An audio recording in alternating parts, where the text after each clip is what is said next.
சொல்லு தம்பி. எப்பொழுதுமே அமித்ஷா வந்து காத்திருப்பாரு அப்படின்னு சொல்லியிருக்காரு. இதை நீங்க எப்படி பாக்குறீங்க?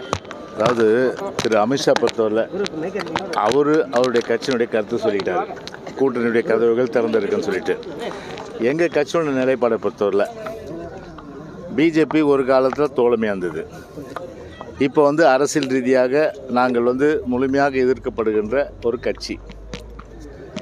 பொதுவாகவே எங்களுடைய முன்னோடிகள், குறிப்பாக இதே புரட்சித் தலைவர் எம்ஜிஆர், பேரறிஞர் அண்ணா, புரட்சித் தலைவி அம்மா, அவர்களை வந்து சிறுமைப்படுத்துகின்ற வகையில் ஒரு மாநில தலைவர் கடுமையான அளவுக்கு விமர்சனம் கொடுத்து கண்டனங்கள் நாங்கள் தெரிவித்த போது கூட தொடர்ச்சியாக எங்களுடைய சிறுமைப்படுத்துகின்ற தலைவர்களை வந்து எப்படி நாங்கள் வந்து ஏற்றுக்கொள்ள முடியும் என்ற வகையில் தொண்டர்களும் சரி, கழக தொண்டர்களும் சரி, பொதுமக்களும் சரி, பிஜேபி கூட்டணி விரும்பக்கூடாது, பிஜேபி எந்த காலத்தில் வந்து கூட்டணியில் சேர்த்துக்கொள்ளக்கூடாது என்ற வகையில் ஒட்டுமொத்த பட்டாசு வெடிச்சு தான் யாராவது வரலாறு உண்டா?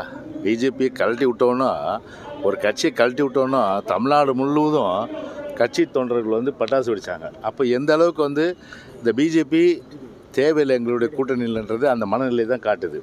எனவே அந்த மனநிலை, தொண்டர்களுடைய மனநிலை, பொதுமக்களுடைய மனநிலை பிரதிபலிக்கின்ற வகையில் தான் நம்முடைய மாவட்ட கழக செயலாளர் தலைமை கழகத்தில் இதே புரட்சித் தலைவர் எம்ஜிஆர் மாளிகையில் ஒரு கூட்டம் நடத்தப்பட்டு ஒருமனதாக ஒரு முடிவெடுக்கப்பட்டது. அதாவது பிஜேபியோடு எந்த காலத்திலும், இப்போதும் இல்லை, எப்போதும் இல்லை, எந்த காலத்திலும் இல்லை என்ற ஒரு தீர்மானம் ஒருமனதாக நிறைவேற்றப்பட்டது கட்சியில்.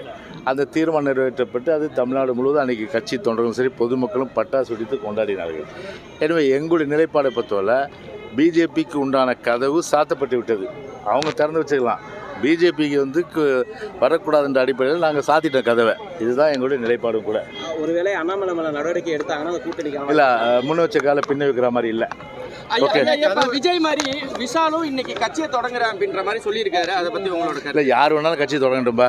நீங்கள்லாம் 10 பேர் இருக்கீங்களா, நீங்களும் கூட சேர்ந்து கட்சி தொடங்குங்க.